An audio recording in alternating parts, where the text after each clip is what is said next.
বিদ্যাসাগর ইউনিভার্সিটিতে তোমরা যারা 6 সেমিস্টার হিস্ট্রি অনার্সে পড়াশোনা করছো তোমাদের যে হিস্ট্রি মেজর পেপার হিসেবে B5 পেপারটি পড়তে হচ্ছে মুঘল ও মুঘল পরবর্তী আধুনিক যুগের ভারতের ইতিহাস। এই পেপারটি 2026-এর লাস্ট মিনিট সাজেশন নিয়ে আলোচনা করব এই ভিডিওতে।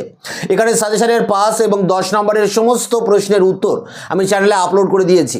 ভিডিওর ডেসক্রিপশন বক্সে তার একটি লিঙ্কও দেওয়া আছে।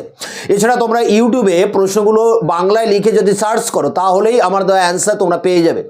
এখন আমি অন স্ক্রিনে তুলে ধরছি Vidyasagar university 6 semester history major B5 পেপারটির লাস্ট মিনিট সাজেশন 2026, যে জায়গা থেকে তোমরা খাতায় নোট ডাউন করবে। Vidyasagar university 6 semester history major B5 last minute suggestion 2026 marks 10। 10 নম্বরের জন্য যে প্রশ্নগুলো করবে ঔরঙ্গজেবের দাক্ষিণাত্যনীতি, জাগিরদারি সংকট অর্থাৎ কৃষি সংকট, মুঘল সাম্রাজ্যের পতনের কারণ, শিবাজির শাসন ব্যবস্থার বৈশিষ্ট্য, রঞ্জিত সিংয়ের কৃতিত্ব, মুর্শিদ কুলিকার ভূমি রাজস্ব ব্যবস্থা, সিরাজ ও ইংরেজের বিরোধের কারণ বা পলাশি যুদ্ধের কারণ, টিপু সুলতানের সাথে ইংরেজদের সম্পর্ক, 1773 রেগুলেটিং অ্যাক্টস ও পিটস ইন্ডিয়া অ্যাক্টস, উপযোগবাদ কিভাবে বেন্টিংয়ের সংস্কারকে প্রভাবিত করে, চিরস্থায়ী বন্দোবস্ত প্রবর্তনের উদ্দেশ্য প্রভাব, অবশিল্পায়ন সম্পর্কে আলোচনা করো, সম্পদের বহির্গমন সম্পর্কে প্রবন্ধ লেখো।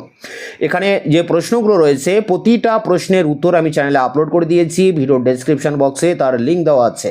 মার্কস 5 নম্বরের টিকা প্রশ্নের জন্য যেগুলো করবে, প্রথম বাজিরাওয়ের হিন্দু পাদশাহী নীতি, দেওয়ানি লাভের গুরুত্ব, ফারুক শিয়ারের ফরমান, বাংলায় মারাঠা আক্রমণের ফলাফল, প্রাচ্যবাদ অর্থাৎ প্রাচ্য পাশ্চাত্য বিতর্ক, মেকলেমিনেটস রায়তওয়ারি বন্দোবস্ত, কৃষির বাণিজ্যিকীকরণ, হেস্টিংসের রাজস্ব সংস্কার, 76-এর মন্বন্তর, মুঘল দরবারের দল ও গোষ্ঠীদ্বন্দ্ব, আসতে পারে হায়দ্রাবাদের উত্থান বা আসতে পারে অযোধ্যার উত্থান।